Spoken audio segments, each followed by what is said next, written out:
Assalamualaikum warahmatullahi wabarakatuh. Innal hamdalillah nahmaduhu wa nasta'inuhu wa nastaghfiruh wa na'udzu billahi min shururi anfusina wa sayyiati a'malina may yahdihillahu fahuwal muhtadi wa may yudlil falan tajida lahu waliyyan mursyida. Asyhadu an la ilaha illallah wahdahu la syarika lah wa ashhadu anna Muhammadan abduhu wa rasuluh alladzi la nabiyya ba'dah. Wa qala Allah subhanahu wa ta'ala ya ayyuhalladzina amanu taqullaha haqqa tuqatih wa la tamutunna illa wa antum muslimun. Ya ayyuhalladzina amanu taqullaha wa qulu qawlan sadida yuslih lakum a'malakum wa yaghfir lakum dhunubakum wa man yuti'illaha wa rasulahu faqad faza fawzan 'azima. Ya ayyuhan nasu taqu rabbakumul ladzi khalaqakum min nafsin wahidah wa khalaqa minha zawjaha wa batha minhuma rijalan katsiran wa nisaa'a wattaqullaha alladzi tasaaluna bihi wal arham innallaha kana 'alaikum raqiba. Amma ba'du, inna astaqal hadithi kitabullah wa khairal hadi hadi Muhammad sallallahu alaihi wasallam wa syarrul umur muhdatsatuha wa kullu muhdatsatin bid'ah wa kullu bid'atin dhalalah wa kullu dhalalatin finnar. Ikhwati wa akhwat azallahu wa iyyakum. Kita masih di bab majaa fit taghlidhi fi man 'abadallah inda qabri rajulin salih fa kaifa idza abadahu. Bab sangat dicelanya mereka kuburan orang soleh. Tentu akan lebih tercela lagi kalau yang disembahnya adalah orang soleh tersebut.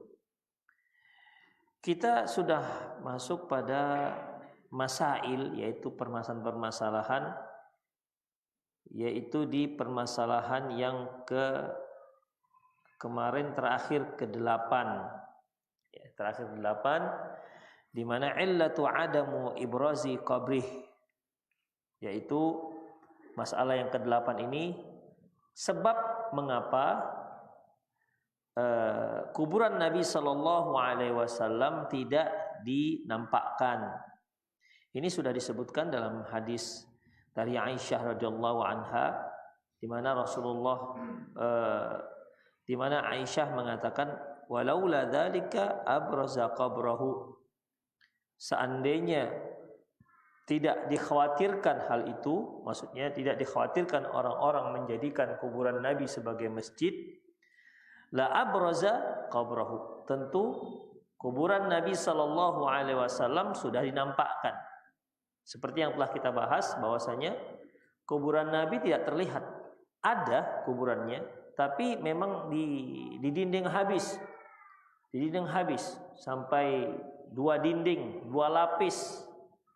Demikian ikhwah, dan tidak berpintu dan tidak berjendela. Jadi enggak ada satupun yang bisa masuk ke kuburan Nabi Sallallahu Alaihi Wasallam. Oleh karena itu, kalau antum melihat di internet, di media sosial, bahwasanya ada seorang pemuka negara masuk ke kuburan Nabi katanya, kemudian sampai terlihat kuburan Nabi itu hoax. Dari mana dia masuk? Demikian ikhwan. Memang enggak ada, enggak pernah, dan enggak bisa masuk. Bukan hanya 1 dinding, tapi 2 dinding yang sengaja dibuat tak berpintu dan tak berjendela. Itulah ikhwah rahimanallahu wa iyyakum, ya. Annahu khusya ayattakhidha masjidan, karena beliau dia mengkhawatirkan kuburan itu dijadikan sebagai masjid, karena khawatir kuburan dijadikan sebagai masjid. Yang ke-9, fi ma'na ittikhadhuha masjidan. Dalam hadis-hadis yang sudah dibahas, di antara permasalahan yang bisa disimpulkan yaitu menjadikan makna daripada menjadikan kuburan itu sebagai masjid. Artinya ikhwah rahimanallahu wa iyyakum, sudah kita bahas bahwasanya menjadikan kuburan sebagai masjid itu ada dua makna. Pertama, kuburan tersebut dibangun dan dibuat masjid di atasnya, bangunan masjid. Bu, anaknya bu. Yang kedua,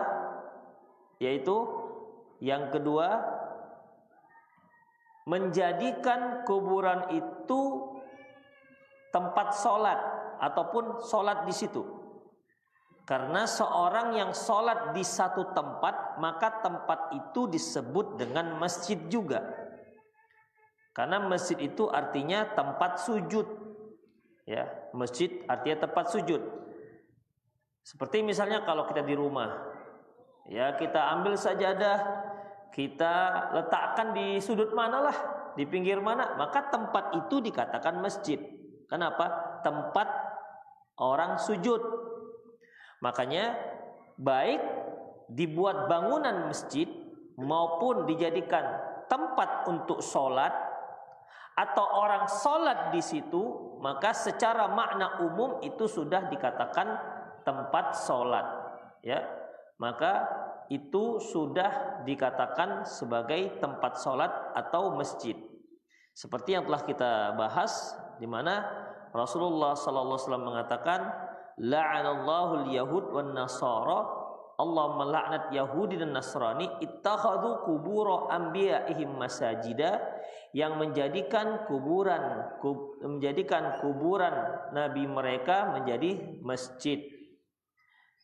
Kemudian ikhwah rahimallahu yang ke-10, annahu kurina baina man ittakhadhaha masjidan wa baina man taqumu 'alaiha as-sa'ah, fadzakara dzari'atu ila syirki qabla wuqu'ihi ma khatimatihi.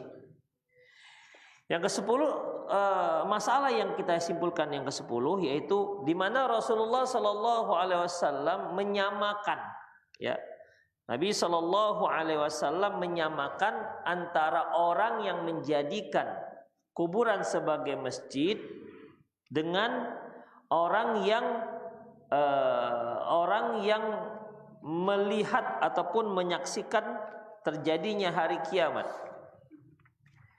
Hadisnya, ya kita ulang lagi dari Ibnu Mas'ud.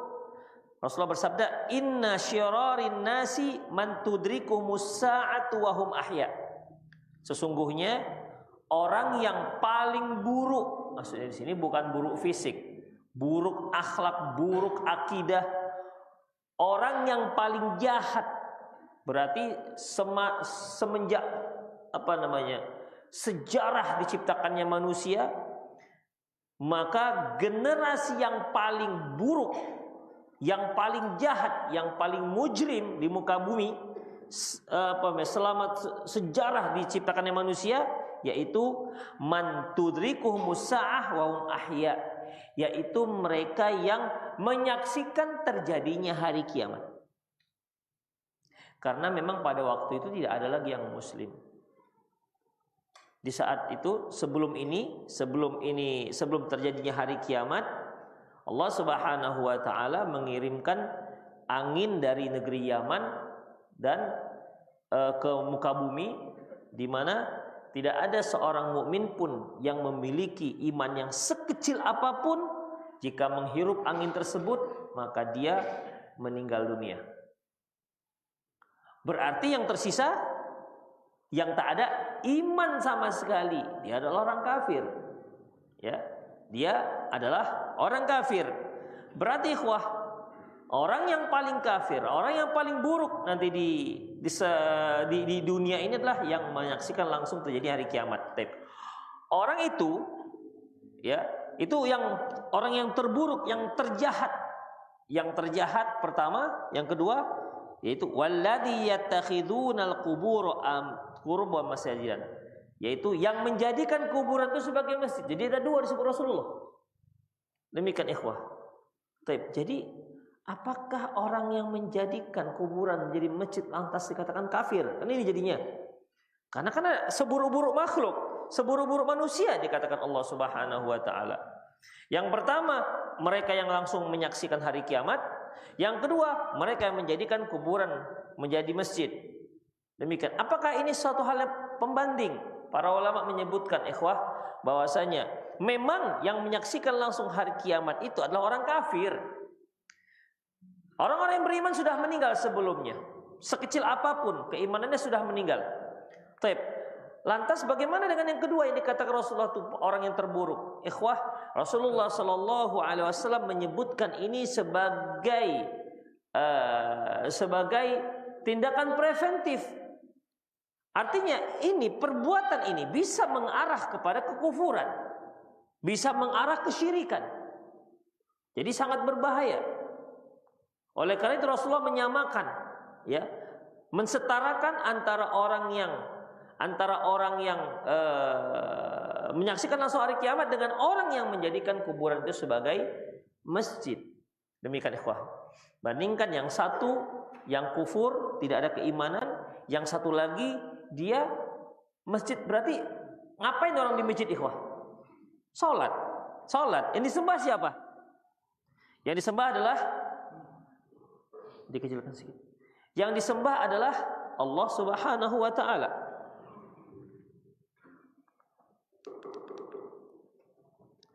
Yang disembah adalah Allah Subhanahu wa taala.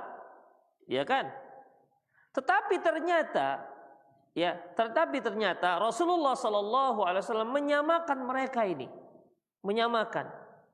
Artinya ikhwah, walaupun mereka menyembah Allah Subhanahu wa taala, tapi nilai mereka bisa sama seperti orang-orang yang menyaksikan hari kiamat itu. Itulah ikhwah. Ya, demikian. Karena memang tidak semua orang yang sujud menyembah Allah itu dibolehkan. Seperti apa? Kalau ini kan masalah tempat, seperti masalah waktu. Rasulullah Shallallahu Alaihi Wasallam melarang kaum muslimin untuk sholat di saat matahari sedang terbit dan di saat matahari sedang terbenam. Kenapa demikian? Fahina idzin yasjudul kufar. Pada waktu itu orang-orang kafir sujud ke Tuhan-Tuhan mereka. Loh, kita kan kaum muslimin sujudnya bukan kepada yang lain, hanya kepada Allah. Karena miriplah ikhwah. Sebagai tindakan preventif, ya, dikira nanti bahwasanya akan menyembah Tuhan yang sama, hanya bedanya ini kafir, ini muslim. Sebagai tindakan preventif enggak dibolehkan. Mungkin antum masih ingat ikhwah bahwasanya bagaimana setan menggelincirkan orang-orang yang sangat cinta dengan orang soleh. Lantas mereka jadikan orang-orang soleh itu yang sudah meninggal tuh mereka buatkan patungnya. Awalnya kan bagus-bagus saja. Tapi lama-kelamaan dilupakan ilmu sehingga generasi-generasi setelahnya itu mengira bahwasanya kakek mereka itu menyembah patung. Padahal kakek mereka bukan menyembah patung. Kakek mereka membuat patung itu bukan untuk disembah. Ini sebagai tindakan preventif dari umat Islam. Makanya ikhwah, semua perkara-perkara yang menjurus kepada kesyirikan di-cut oleh Rasulullah SAW. Semua pintu mengarah sana di-cut oleh Rasulullah SAW. Seperti yang kita katakan tadi, tidak boleh sholat di saat matahari terbenam dan di saat matahari terbit. Demikian ikhwah. Padahal orang-orang kafir beda yang disembahnya dengan orang muslim. Orang muslim pada saat itu sujud menyembah Allah Subhanahu wa taala. Tetapi ikhwah, kan ada persamaan, dan persamaan ini mungkin nanti kalau dibiarkan, mungkin beberapa generasi kemudian, oh berarti boleh sujud kepada yang disembah orang kafir dengan syarat sujudnya caranya seperti sholat, kan gitu jadinya. Demikian ikhwah. Yang tadinya mereka lakukan karena Allah, dipalingkan dikit tuh. Oh sholatnya ini karena si sembahan si fulan. Begitu ikhwah, itulah. Nah sama seperti ini. Ya sama seperti ini. Ya, dia menyembah Allah Subhanahu wa taala. Salat, masjid tempat salat, bukan tempat nari, bukan tempat dancing, bukan. Tempat salat. Permasalahannya itu dilakukan di kuburan, masjid itu di kuburan. Makanya ikhwah, ini kalau dibiarkan lama-kelamaan orang mengira nanti bahwasanya ini salatnya ke kuburan. Tujuannya itu ke kuburan. Demikian ikhwah. Sampai Rasulullah SAW sendiri itu khawatir dengan kuburan beliau. Ini kalau dibiarkan terlihat, orang-orang akan menjadikan kuburan ini sebagai masjid. Itulah ikhwah rahimanallahu wa iyyakum ya. Korelasi antara orang yang melihat, orang yang langsung menyaksikan hari kiamat dengan keburukan orang yang menjadikan kuburan sebagai masjid. Kemudian ikhwah, yang ke berapa? Yang ke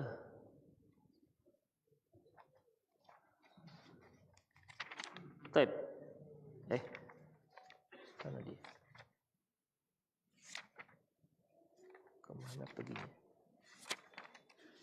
Taib. Yang ke-11. Mabuliya bihi Rasulullah SAW min syiddatin niza', yaitu ini menunjukkan bahwasanya bagaimana Rasulullah SAW juga merasakan sakratul maut. Ya, kan dalam hadis sebutkan bahwasanya Rasulullah SAW di sisi beliau itu ada ada air dalam bejana, kemudian beliau letakkan tangannya di dalam air tersebut, kemudian diusapkan ke wajahnya. Itu dia. Baru beliau mengucapkan hadis tadi itu. Beliau mengucapkan hadis la'anallahu al-yahud wan nasara ittakhadhu qubur anbiya'ihim masajida. Allah melaknat Yahudi Nasrani menjadikan kuburan nabi-nabi mereka sebagai masjid. Ya. Jadi ikhwah, itu menunjukkan bahwasanya ya seorang nabi juga merasakan sakratul maut, sakitnya sakratul maut. Demikian ikhwah. Allahu a'lam bissawab. Yang saya ketahui dari perbedaan antara sakratul maut dengan an-naza'u. An-naza'u itu yaitu saat dicabutnya roh. Adapun sakratul maut yaitu sekarat, rasa sakit sebelum terjadinya, rasa sakit yang dirasa sebelum dicabutnya nyawa tersebut. Adapun sakratul maut itu dirasakan sakit oleh semua orang. Sedangkan an-naza' yaitu dicabutnya nyawa, ini terkait dengan orangnya. Adapun orang-orang mukmin, maka malaikat maut akan datang dan duduk di dekat kepalanya, dan dia berkata, ya ayyatuhan nafsul mutmainnah ukhruji ila ridwanillahi, ukhruji ila maghfirati minallahi wa ridwanih. Wahai ruh yang suci, ruh yang tenang, keluarlah kamu untuk mendapatkan keampunan dari Allah Subhanahu wa taala dan untuk mendapatkan keridhaan Allah Subhanahu wa taala. Ya, kalau seperti ini, ruh disuruh keluar, ya keluar. Maka keluarlah ruh itu bagaikan air yang menetes dari botolnya, tempatnya. Langsung diambil oleh malaikat dan diserahkan kepada malaikat yang sedang menunggu, yang tadinya dia membawa malaikat-malaikat yang menunggunya sejauh mata memandang, yang mereka itu membawa kain kafan dari surga dan wangi-wangian dari surga. Akhirnya ruh itu pun dikafankan. Demikian ikhwah, ruh dikafankan. Jadi dalam masalah ini, ikhwah azallahu iyyakum, ruh tersebut ya keluar dengan senang hati. Adapun orang-orang kafir, dalam riwayat ini orang-orang durjana, pendosa, fajir. Satu riwayat mengatakan kafir, satu riwayat mengatakan fajir. Kalau kafir kan jelas tidak Islam. Fajir itu orang-orang muslim yang masih yang suka melakukan dosa-dosa besar dan belum bertaubat. Mereka bagaimana? Maka malaikat datang dan berkata, ya ayyatuhan nafsul khabithah, wahai jiwa yang busuk, ukhruji ila sakhatillahi wa ghadabih, keluarlah kamu untuk mendapatkan kemurkaan dan kemarahan Allah. Keluar ruhnya? Enggak mau keluar. Ya gimana? Dia tahu diancam. Antum aja kalau antum enggak sanggup melawan orang, Pak keluar Pak, kutikam Bapak. Sementara antum enggak sanggup melawan, Bapak keluar? Ya jelas enggak ikhwah. Ya kita kan punya akal. Demikian. Kalau kita enggak sanggup keluar, jangan kita keluar. Itulah akalnya ikhwah. Allah Subhanahu wa taala ketika kita mau melawan sesuatu, kan kita ada mata. Mata inilah yang scan orangnya, otak kemudian informasinya sampai ke otak. Otak mengatakan, "Ndak talok do," katanya. Ya otak mengatakan, "Kamu nggak sanggup tuh." Kan begitu. Akhirnya gimana? Lari kan? Itu reaksi namanya. Kalau ada tengoknya Otakmu mengatakan nggak sanggup kamu, kemudian tetap nekat. Nah, inilah yang babak belur tadi itu, ikhwah. Kalau di scan-nya bisa lawan, maka dilawan. Itu suatu hal yang lumrah, ya. Itu suatu hal yang sudah lumrah. Ketika kita melawan seseorang, apapun dia, apakah perorangan, apakah perpasukan, apakah pernegara, sama. Ketika kita mau melawan, kita scan dulu dong. Kita sanggup enggak nanti? Jangan sampai kita pukul dia sekali, kita dipukulnya babak belur. Patah-patah tulang kita. Padahal kita pukul dia, bekas pun tidak. Demikian, dia membalas habis-habisan. Itulah namanya sebagai manusia harus punya akal. Kalau nggak sanggup, ikhwah, kalau kita misalnya ada harimau yang sedang tidur, berani antum ganggu? Lempar pakai kerikil, berani? Kenapa nggak berani? Kenapa nggak? Oh, kita nggak boleh, kita hanya takut kepada Allah Subhanahu Wa Taala, tak boleh takut pada singa gitu. Itu namanya oon. Iya, ya. Kenapa kita nggak berani bangunkan dia? Kenapa kita nggak berani mengganggu dia? Karena kita nggak sanggup melawan dia. Tep, ada kucing tidur, antum ganggu, berani? Kenapa berani ya? Berani anak kecil. Kita sanggup melawan dia. Kalau dia marah, dan dia pun nggak akan marah, larinya dia. Demikian. Kita yakin itu, ikhwah. Itulah dia namanya seorang yang harus punya pemikiran. Demikian, ikhwah rahimallahu wa iyyakum. Jadi si roh tadi itu dia tahu, waduh ini ancaman ini. Akhirnya apa? Nggak mau tuh keluar roh. Akhirnya, ikhwah, wal malaikatu yadribuna wujuhahum adbarahum akhriju anfusakum. Malaikat akhirnya dimukul wajah dan punggungnya. Kata malaikat, keluar. Itu, ikhwah, keluar. Al-Hafiz Ibnu Katsir mengatakan dipaksa seperti itu rohnya karena nggak mau keluar. Itulah yang mungkin antum pernah dengar bahwasanya inilah roh itu yang dipaksa keluar. Itu bagaikan besi yang banyak durinya dililit goni kemudian ditarik. Inilah dia dipaksa karena dia nggak mau keluar, ikhwah. Siapa yang nggak takut keluar ketika dia diancam akan mendapatkan kemarahan Allah? Apa ada kemarahan yang lebih dahsyat melainkan kemarahan Allah? Ya gimana mau keluar rohnya? Gak berani. Itu gara-gara apa? Gara-gara perbuatan dia semasa di dunia. Demikian, ikhwah rahimanallahu. Makanya ketika untuk pencabutan nyawa, orang-orang mukmin, orang-orang soleh itu bagaikan air yang menetes. Tapi untuk orang-orang kafir atau untuk orang-orang fajir tidak bisa. Dia akan dipaksa. Kenapa dia paksa? Karena dia takut keluar dari tubuh. Itulah, ikhwah rahimanallahu wa iyyakum. Kemudian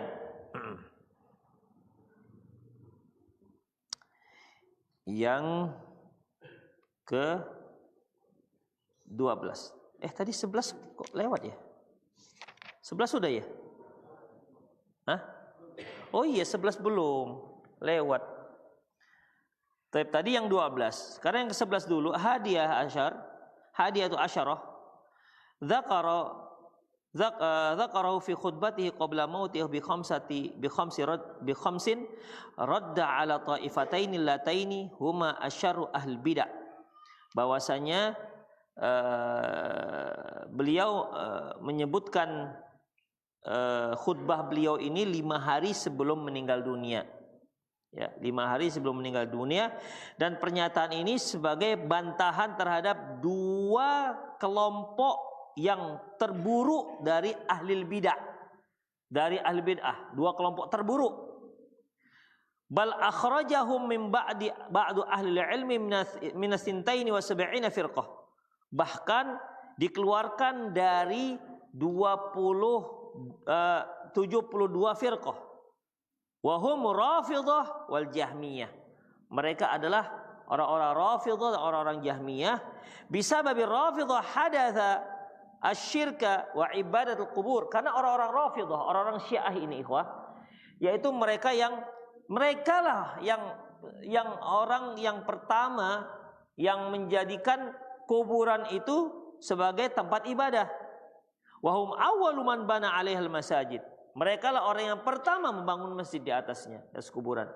Rafidhah ini, ikhwah, asal katanya dari rafadha, artinya menolak. Maksudnya apa menolak ikhwah? Jadi orang Syiah ini kan ikhwah yang dikatakan Syiah ya, yaitu yang pro kepada Ali bin Abi Thalib. Mereka itu ada dua. Satu Syiah Rafidhah, satu lagi Syiah Zaidiyah. Zaidiyah ini yaitu Zaid bin Ali bin Hasan bin Ali radhiyallahu anhu. Lah, ini pengikutnya Zaidiyah. Zaid ini ketika ditanya bagaimana menurut Anda, menurut Syekh tentang Ali bin Abi Thalib jika dibandingkan dengan Abu Bakar dan Umar, maka Zaid bin Ali bin Hasan bin Ali bin Abi Thalib mengatakan bahwasanya Ali bin Abi Thalib lebih afdol ketimbang Abu Bakar dan Umar. Hanya itu bedanya. Mereka tidak mencela, tidak mengatakan bahwasanya Umar bin Khattab dan Ali bin Abi Thalib dan Abu Bakar itu kafir, enggak. Hanya meyakini bahwasanya Ali radhiyallahu anhum lebih afdal ketimbang Abu Bakar dan Umar. Itu saja. Selebihnya sama dengan yang lain. Selebihnya sama dengan ahli sunnah wal jamaah. Demikian ikhwah. Tentang kekhalifahan Abu Bakar, kekhalifahan Umar bin Khattab, mereka semua masuk surga, betul. Hanya satu aja, yaitu apa tadi? Itu aja. Itulah madhab Syiah Zaidiyah. Taib. Ketika Zaid bin Ali bin Hasan bin Ali ini ditanya oleh orang Syiah yang lain, bagaimana pendapat Anda?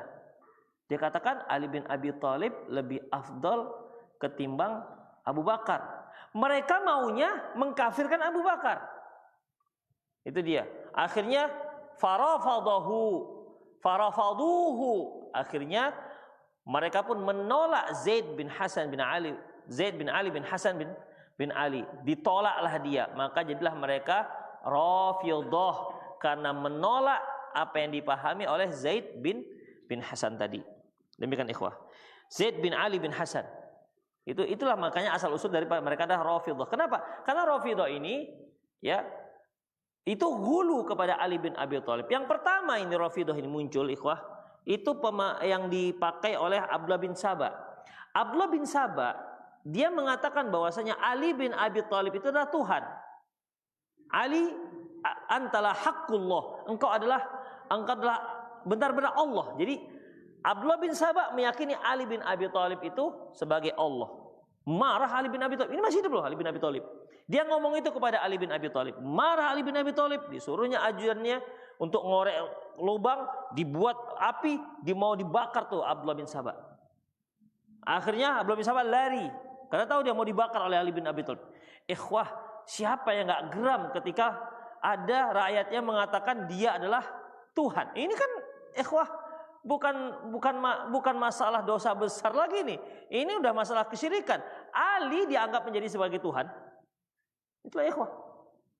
Ya, gulu luar biasa. Inilah pengikut Abdullah bin Saba. Seperti yang Syiah yang di Iran. Makanya ikhwah kalau dilihat dari ibadah-ibadah mereka yang sering-sering disebut siapa?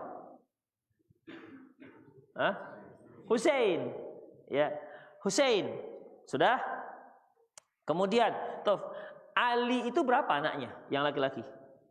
2 diantaranya Hasan dan Hussein. Kenapa kok Hussein yang selalu dilulukan? Kenapa enggak Hasan?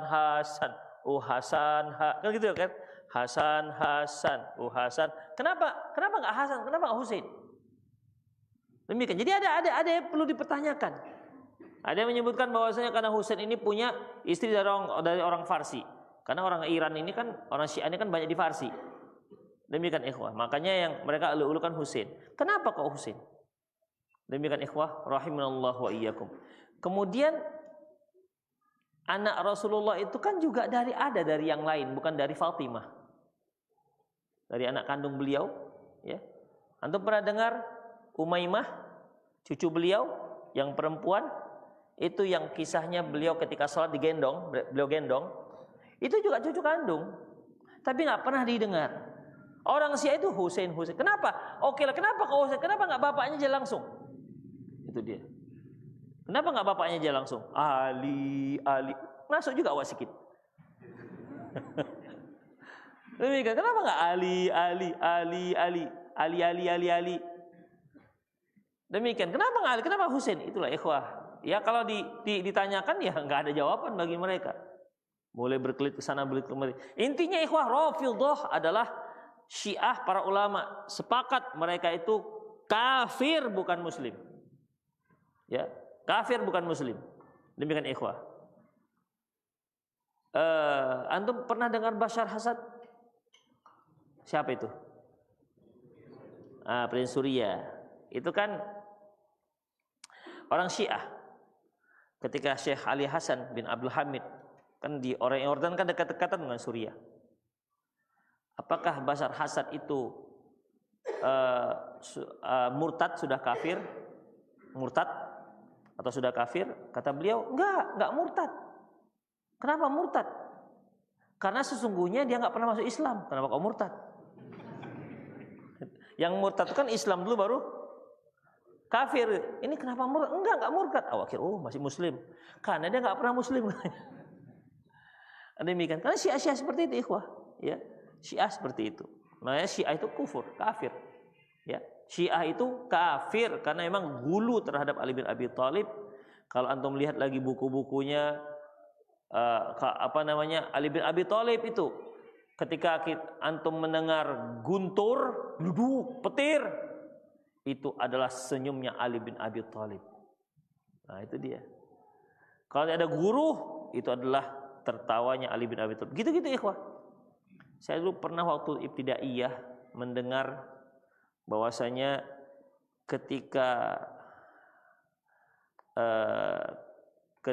Ali bin Abi Thalib itu beli minyak tanah apa minyak goreng, jadi tumpah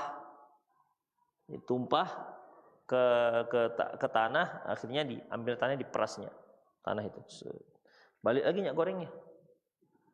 Yang begitu-begitu ikhwah, ya, yang begitu-begitu. Jadi kuat sekali berarti Ali bin Abi Thalib kan. Ya, ini riwayat-riwayatnya nggak jelas dan banyak riwayat seperti itu. Itulah Rafidhah. Yang jadi pembahasan kita, mereka lah orang yang pertama di kalangan orang yang menyatakan muslim, yang menjadikan kuburan orang soleh itu menjadi masjid. Dan kita lihat, ya, kita lihat kuburan Khomeini, ikhwah, bahkan ditawafin orang di sana, itu ditawaf, ya, ditawaf. Demikian, karena sangat dipuji, sangat diagungkan tuh kuburan. Dalam Islam Rasulullah saja nggak membolehkan. Terus gimana nih ceritanya? Mana sebenarnya yang benar? Yang benar yang ada hadisnya. Rasulullah SAW melarang memuja-muja, melarang. Jangankan menyembah, memuja, meminta di kuburan. Salat di kuburan saja nggak boleh. Salat di kuburan niatnya menyembah Allah, tapi dekat kuburan itu saja udah nggak boleh. Apalagi menyembah di kuburan, menyembah yang dikubur, apalagi berdoa di sana, sudahlah kacau. Banyak kesyirikan yang terjadi, apalagi sampai ditawafin, la haula wala quwata illa billah. Tawafin, diusap-usap, dicium-cium, ya. Tidak ada dasarnya seperti itu perlakuan terhadap kuburan. Kemudian dan Jahmiyah. Ikhwah, Jahmiyah ini pengikut Jahm bin Safwan. Ya, Jahm bin Safwan. Jahm bin Safwan ini ikhwah, dia berguru dengan Ja'ad bin Dirham. Jadi pemahaman dia tentang masalah ini, yang tentang pemahaman agama yang dipahami oleh Ja'ad bin Safwan, diambil dari Ja'ad bin Dirham. Jahm bin Safwan berguru dengan Ja'ad bin Dirham. Ja'ad bin Dirham berguru dengan Aban bin Sam'an. Aban bin Sam'an ini berguru dari Talut. Talut ini alladzi akhadha an Labid bin A'sam al-Yahud alladzi sahara Nabi sallam. Si Talut ini dia berguru dengan Labid bin A'sam, orang Yahudi yang pernah menyihir Nabi sallallahu alaihi wasallam. Jadi ini pemahaman orang Yahudi. Di antara pemahaman Jahmiyah ikhwah, mereka tidak mengakui, ya, tidak beriman dengan nama dan sifat Allah Subhanahu wa taala. Apa alasannya? Kalau kita tetapkan, kita yakini adanya sifat Allah Subhanahu wa taala, apapun sifatnya, berarti kita telah menyamakan dengan makhluk. Contoh, ketika kita katakan Allah itu berbicara, maka berarti kita telah menyamakan Allah dengan makhluk. Karena apa? Karena makhluk juga bicara. Kalau kita nggak boleh katakan, ini kata mereka, kita nggak boleh mengatakan Allah itu melihat, punya sifat melihat. Kenapa? Karena makhluk juga melihat. Kalau kita yakini Allah itu melihat, berarti kita sudah menyamakan Allah dengan makhluk. Dan begitu seterusnya. Ikhwah, makanya para ulama mengatakan Jahmiyah ini kufur. Ya gimana Allah mengatakan seperti ketika Allah Subhanahu wa taala mengatakan radhiyallahu anhum wa radu'an. Itu kan bareng malahan. Radhiyallahu anhum wa radu'an. Allah ridho kepada para sahabat dan sahabat ridho kepada Allah. Itu kan jelas ayatnya. Sama-sama kalimat ridho. Terus mau kita bilang apa? Allah salah berarti. Ada demikian ikhwah. Ya seorang orang yang berakal pasti akan mengatakan, iya memang sama-sama ridho, tapi ridhonya Allah tidak sama dengan ridhonya makhluk. Itu dia ikhwah, sama-sama ridho. Demikian ikhwah. Yuhibbuhum wa yuhibbunah. Yuhibbuhum wa yuhibbunah. Allah mencintai mereka, mereka juga mencintai Allah. Sama-sama hub, sama-sama mencintai.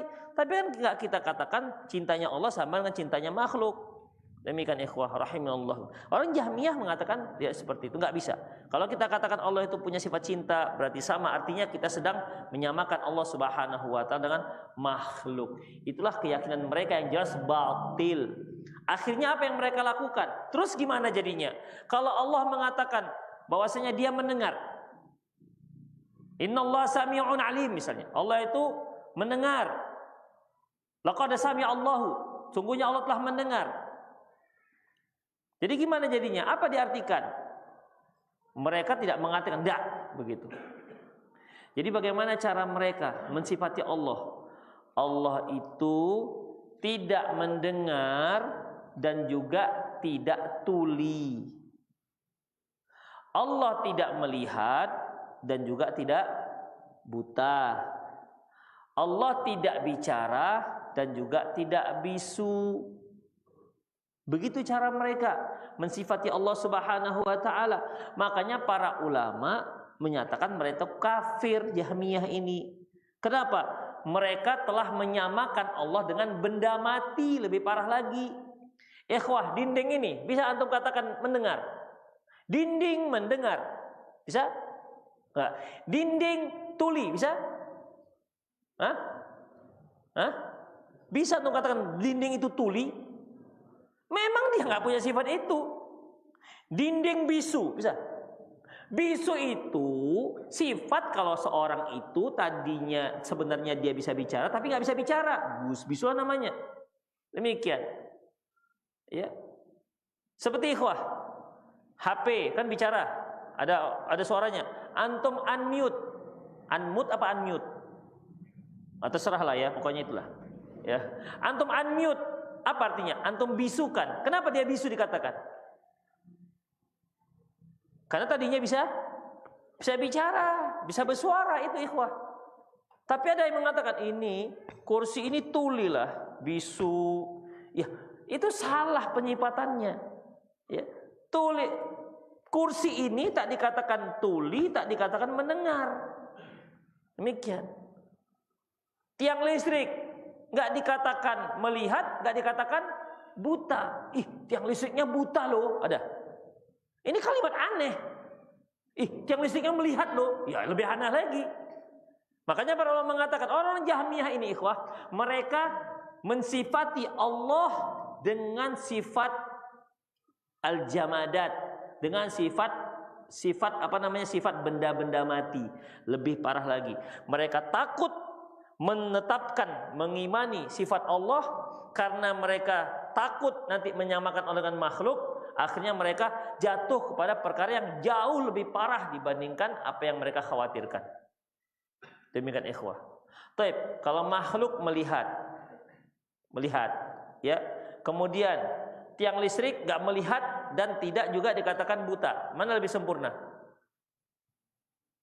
Hah? Ya jelas yang melihat. Ya, jelas yang melihat. Itulah ikhwah rahimallahu wa iyyakum. Kalau antum misalnya seorang presiden, raja, datanglah rakyat antum, baginda raja Anda adalah seorang yang tidak buta, tidak tuli, tidak miskin, tidak kaya, tidak besar, tidak kecil, tidak gelap, tidak terang. Ini kira-kira memuji atau ngejek ini?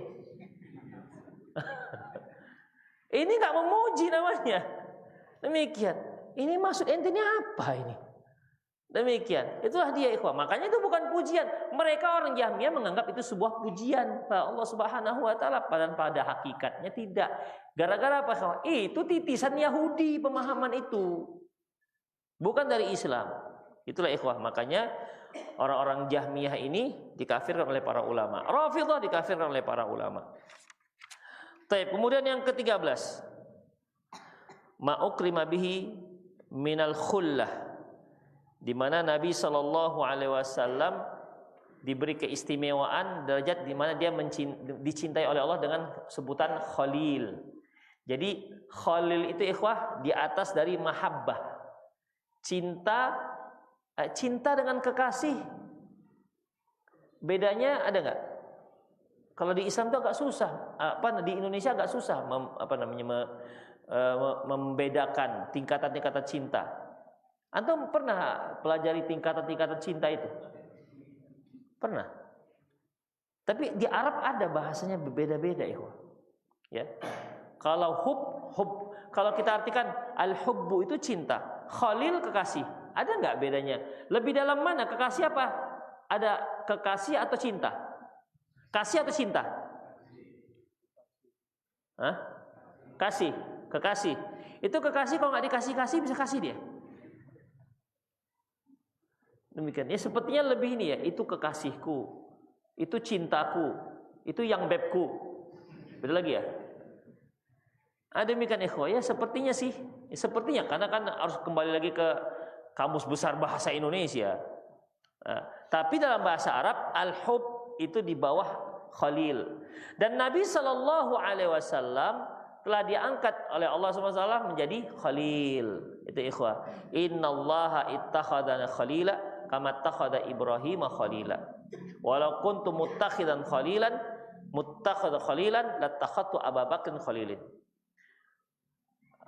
Latakhadtu Abu Bakrin khalilan. Sesungguhnya Allah telah menjadikan aku kekasihnya sebagaimana Allah telah menjadikan Ibrahim sebagai kekasihnya. Seandainya aku dibolehkan untuk mengambil manusia menjadi kekasih, tentunya yang aku jadikan kekasihku adalah Abu Bakar radhiyallahu anhu.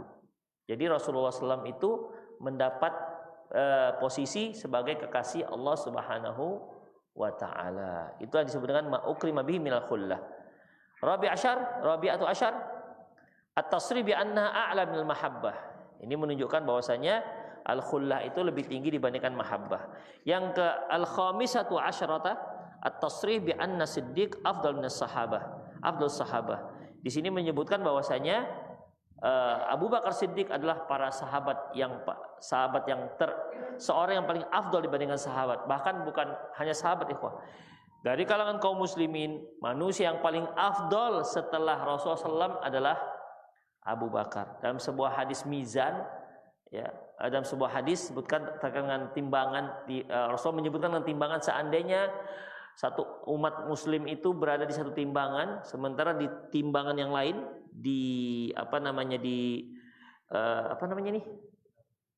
daun timbangan yang satu lagi itu Abu Bakar, rajahat Abu Bakar. Maka Abu Bakar akan lebih berat. Itu ikhwah.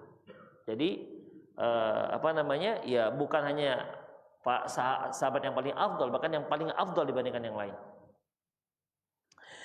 Yang as-sadisatu asyarata al-isyaratu ila khilafatihi, ini menunjukkan isyarat pada khilafahnya Rasulullah sallallahu alaihi wasallam.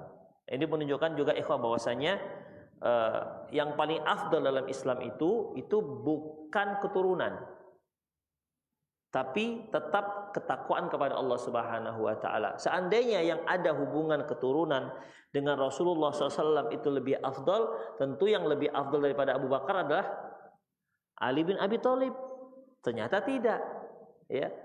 Ternyata tidak. Abu Bakar lebih afdal dibandingkan Ali bin Abi Thalib. Padahal antara Abu Bakar dan Rasulullah tidak ada hubungan, ya, sama sekali tidak ada sama sekali, tidak ada hubungan hubungan kerabat.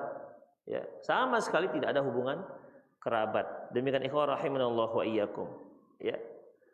Jadi konsepnya dalam Islam yaitu inna akramakum indallahi atqakum. Sungguhnya orang yang paling mulia di antara kalian adalah yang siapa yang paling takwa, bukan yang paling dekat kerabat dengan Rasulullah SAW. Jadi bagi para pengaku sebagai keturunan Rasulullah, maka ya terserah Anda apakah Anda entah betul atau enggak. Kalaupun betul, bukan berarti Anda punya keistimewaan khusus dibandingkan yang lain-lain. Ya, bukan berarti punya keistimewaan khusus. Tetap Anda itu akan lebih mulia ketika Anda lebih takwa dibandingkan yang lainnya. Kalau Anda bukan orang yang bertakwa, walaupun Anda keturunan Rasulullah SAW, maka man batta'a amaluhu lam yasra' bihi nasabahu. Barang siapa yang amalannya dikit, lambat, maka tidak akan dipercepat dengan nasabnya. Jadi jangan dikira kalau dia keturunan Nabi maka boleh nggak sholat. Nggak ada kisahnya begitu. Ya, nggak ada kisahnya seperti itu. Kalau dia keturunan Nabi, maka dia boleh tidak melakukan kewajiban-kewajiban. Tidak ada seperti itu. Di dalam Islam tetap inna akramakum indallahi atqakum. Demikian. Allahu a'lam bishawab. Baik, ada yang mau bertanya silakan. Ya.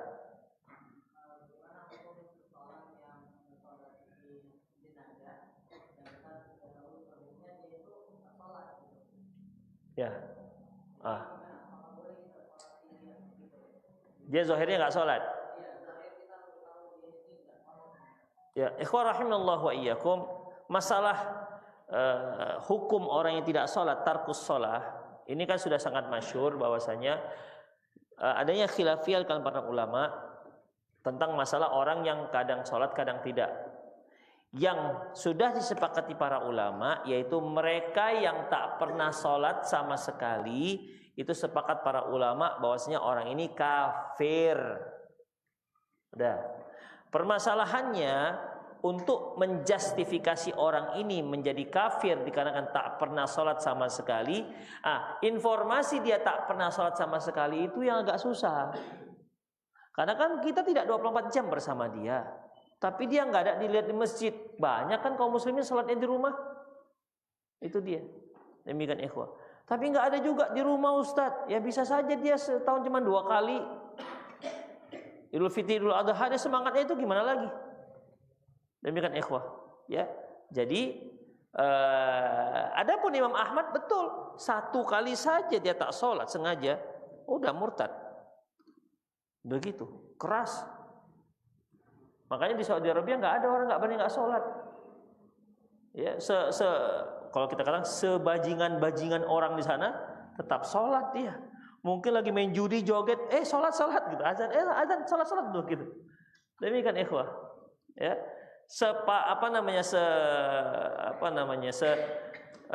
sesibuk-sibuk mereka tetap sholat.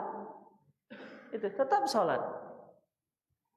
Padahal kita itu keberkahan di sana, ikhwah, keberkahan di sana. Padahal di sana itu orang kerjanya santai. Antum kalau pergi umroh lihatlah nanti gimana mereka santainya. Kita sudah begini, berapa panjang dia. Kadang-kadang ngobrol. Nah.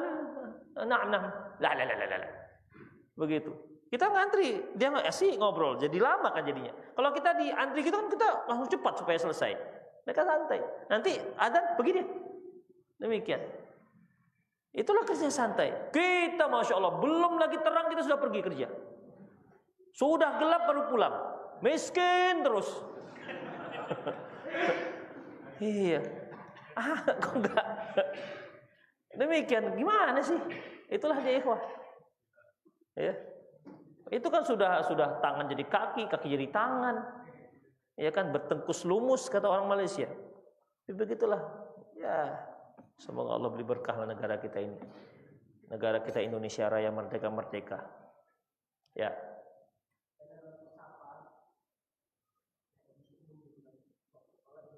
Afan. Jadi tadi terkaitannya tentang itu ya terkaitnya nanti masalah disolatkan nggak sholat nanti terkait dengan vonis dia itu kafir apa tidak. Ya, kafir apa tidak. Tapi ikhwah satu hal, bagi orang yang dianggap figur agama Artinya dia figur religi. Orang menjadikan dia sebagai rujukan. Masyarakat itu menjadikan dia sebagai rujukan dalam masalah agama. Apa namanya ya? Bahasa kerennya apa? Ya, tokoh ya, tokoh agama. Untuk orang ini ya disunahkan untuk tidak menyolatkan. Kenapa? Supaya orang tahu ini orang berarti ada apa-apanya ini. Kenapa Ustadz Kiai itu nggak mau menyolatkan? Tapi kalau memang dia diakui oleh masyarakat, kalau nggak diakui jangan sok-sok. Nggak. Utang. Awak nggak sholatkan utang. Ente nggak sholat semua orang nyolatkan, nggak peduli. Nggak akan ada yang berkomentar tentang orang yang nggak disolatkan ini. Kenapa? Kita nggak punya pengaruh. Demikian. Kita nggak punya pengaruh. Udahlah, tinggal di Semen Cirim, sholat jenazahnya di sana di Setiabudi. Orang ini kira-kira sholat nggak? Ya kadang-kadang sholat, kadang-kadang nggak. Oh, kalau gitu saya nggak nyolatkan. Ente nggak akan ada pengaruhnya sama sekali bang. Sholat aja udah. Ya, biar Anda berpahala. Jadi yang dianjurkan begitu tuh yang punya pengaruh. Makanya kan Rasulullah ketika mau nyolatkan, saya tanya, ini punya utang nggak? Punya. Kalau gitu sallu ala sahibikum. Kalau gitu kalian nyolatkan. Demikian ikhwah. Karena pada waktu itu negara belum kaya. Tapi setelah negara kaya, Rasulullah tetap salatkan. Kenapa? Man mata walahul mal fa'ali warathatihi. Wa man mata walahud dain fa'alayya. Barang siapa yang meninggal ada hartanya maka untuk ahli warisnya. Barang siapa yang meninggal ada hutangnya maka aku yang nanggung. Jadi hutang masyarakat tuh kalau meninggal dia punya hutang, yang nanggung negara. Itu. Jadi bukan antum mati banyak utang. Hutang negara antum yang nanggung jadinya. Itu ikhwah. Jadi sebenarnya kalau utang pribadi itu bisa ditanggung negara. Rasulullah nanggung. Makanya yang berutang pun akhirnya beliau sholatkan. Kenapa? Udah negara yang lunaskan. Nah, enak ya negara begini ya. Asik berutang aja rakyatnya nanti. Ya, lagi.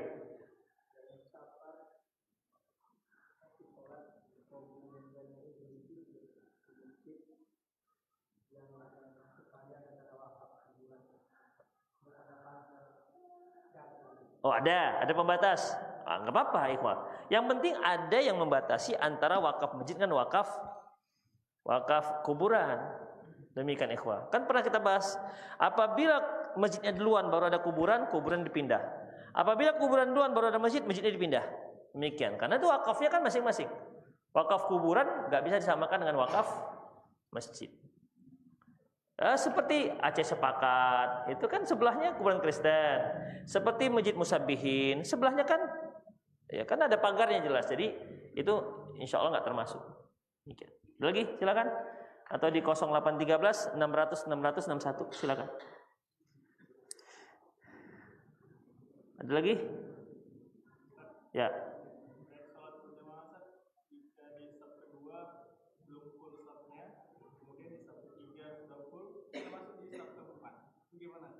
Saf ketiga belum full.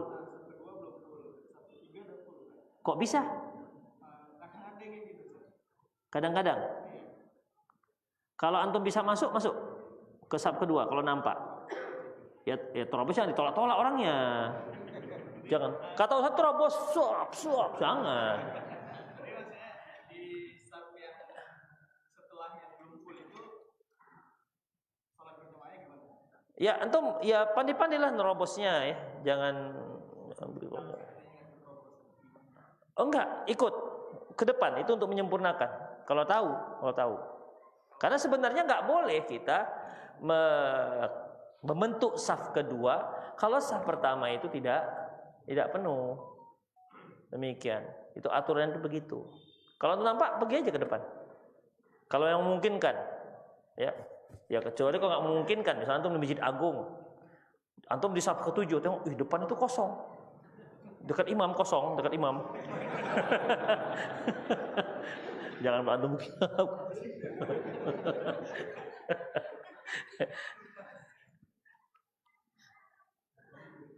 Ya, jadi kalau bisa dicapai, kalau enggak ya udah. Ustadz, seperti apa sikap terbaik kita terhadap perang Palestina saat ini? Ikhwan rahimallahu wa iyyakum. Saya kira seperti yang saya sebutkan tadi itulah, ketika nyawa mau disuruh keluar. Logikanya kalau kita merasa tidak kuat melawan, ya, jangan menyerang kalau tidak sanggup. Tapi kalau merasa sanggup silakan. Jangan sampai diserang kemudian matinya 3 Israelnya, dia menyerang balik matinya 500. Yang diserang siapa? Rakyat kan? Rakyat. Demikian. Yang menderita rakyat nanti jadinya. Adapun kalau tentara-tentara itu kan dia bisa kabur kemana. Demikian. Ya, kita harus mikirkan masyarakat. Makanya ikhwah, para ulama-ulama kita itu ketika memberikan fatwa tentang jihad, yang dipikirkan yang pertama itu masyarakat ini gimana nanti jadinya. Kita lihat gimana Suriah. Apa yang terjadi? Sampai sekarang nggak selesai. Iya kan? Kita lihat gimana ikhwah jadinya. Hancur, kota hancur, masyarakat yang menderita. Itu dia, masyarakat yang menderita.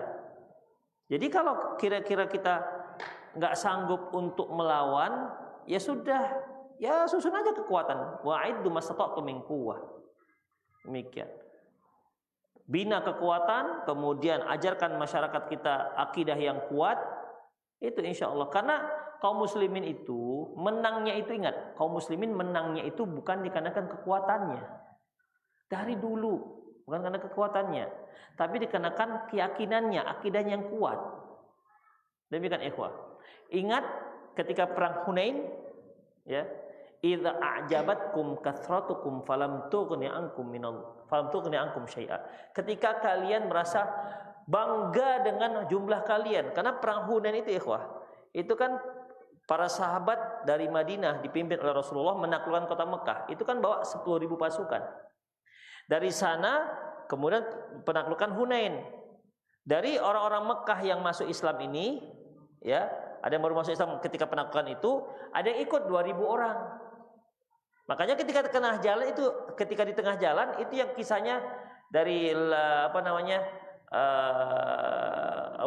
Abu Waqid Al-Laythi, ya Rasulullah ij'al lana dawata amwatin kama lahum data anwat. Ya Rasulullah, jadikanlah untuk kami pohon yang bisa dijadikan ambil berkah sebagai orang-orang Quraisy punya pohon yang berkah, begitu.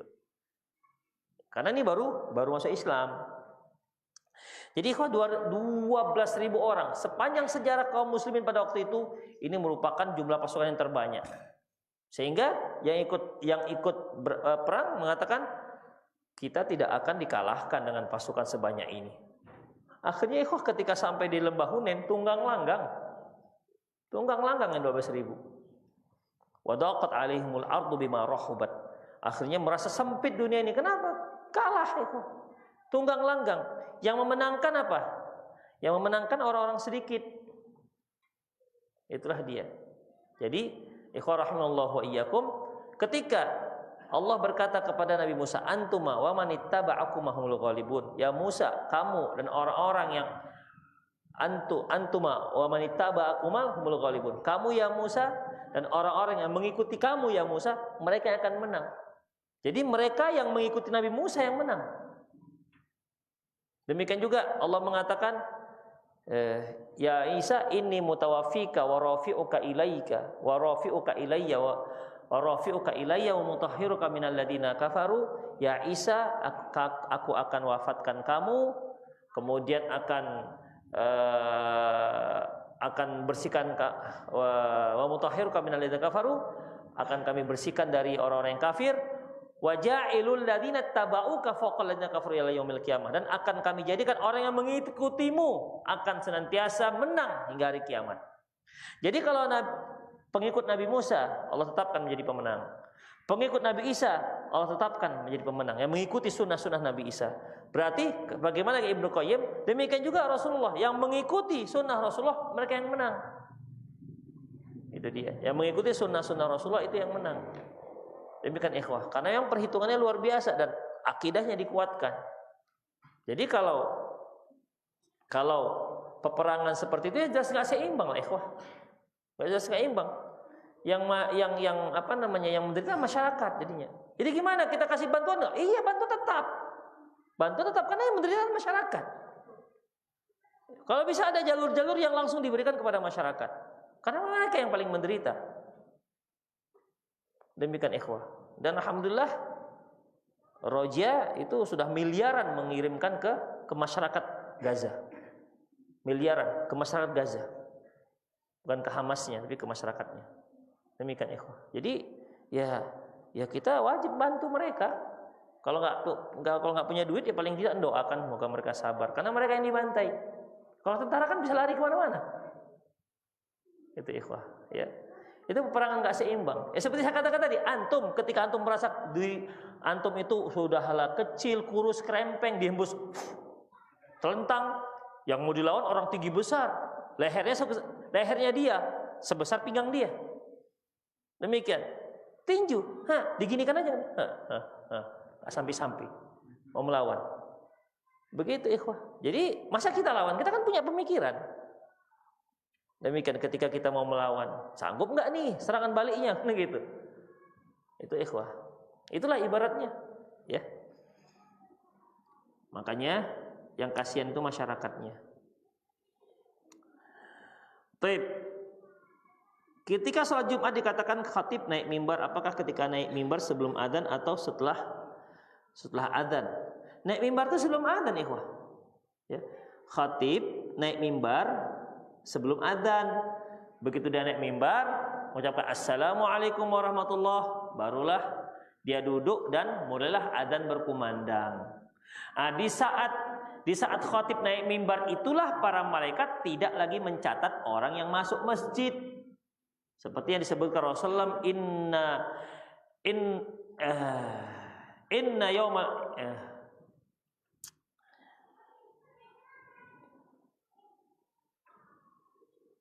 sesungguhnya setiap pintu-pintu masjid ada malaikat. Inna likulli abwabin min abwabil min kulli abwabin min abwabil masjid min kulli babin min abwabil masjid al malaikah. Yaktubuna al awwal fal awwal. Setiap pintu masuk masjid itu ada malaikat yang menuliskan siapa yang masuk 1, 2 dan 3. Apabila imam naik mimbar, tawaf suhuf, maka digulungnya lah catatan dia. Kemudian dia pun mulai mau mereka mendengar khutbah juga. Demikian. Berarti yang masuk setelah itu nggak tercatat. Jadi nanti kalau ada yang melihat, ya Allah, mana nih catatan saya kok nggak ada tercatat sebagai pelaksana sholat Jumat. Ingat ente datangnya kapan? Nanti datangnya sudah walidzikrullahi akbar, datang dia. Demikian. Ya, sudah lewat ikhwah. Sah, Jumatnya sah, tapi tak tercatat sebagai orang yang melaksanakan sholat Jumat.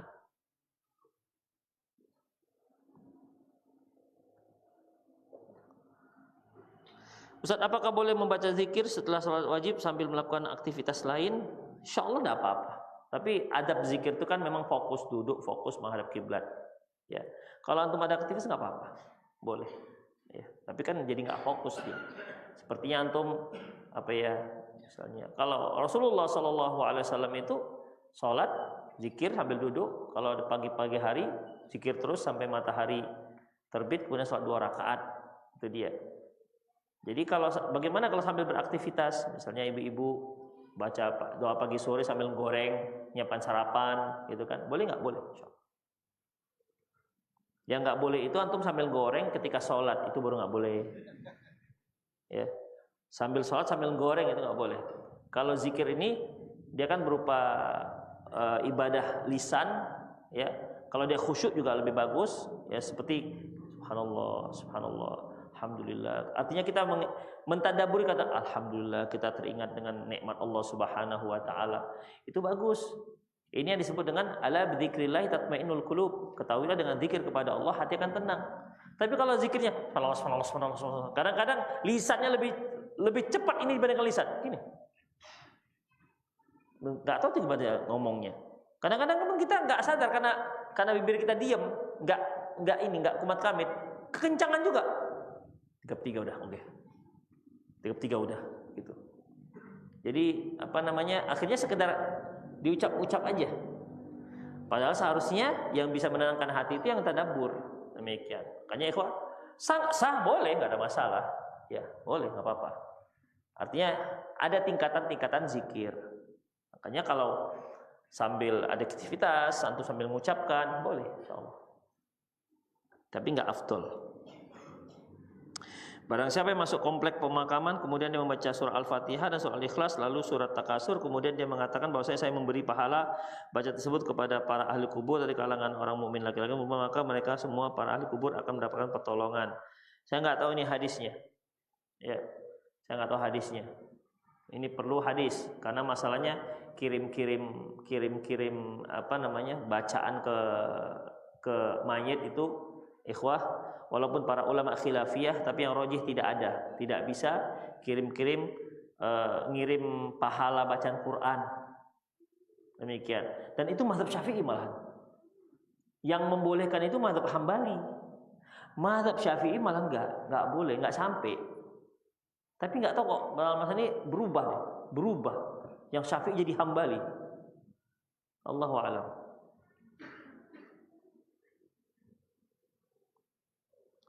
Amalan apa yang bisa menghapuskan dosa orang tua kita sudah meninggal? Atau mohonkan ampun, kan Rabbighfirli wali walidayya, ya Allah ampunkan dosaku dan dosa kedua orang tuaku. Itulah kan dia. Ya, banyak-banyak diampuni. Ya, sampai dalam sebuah hadis ketika orang tua itu ditempatkan tempat yang tinggi, dia heran. Ya Rasulullah, ya Allah kok bisa dapat posisi yang tinggi seperti ini? Apa kata Allah? Karena istighfarnya anakmu untukmu. Itulah dia yang bisa. Kita doakan semoga Allah mengampuni dosa-dosanya. Udah ya ikhwah. Dah mau nanya langsung silakan. Enggak ada? Alhamdulillah.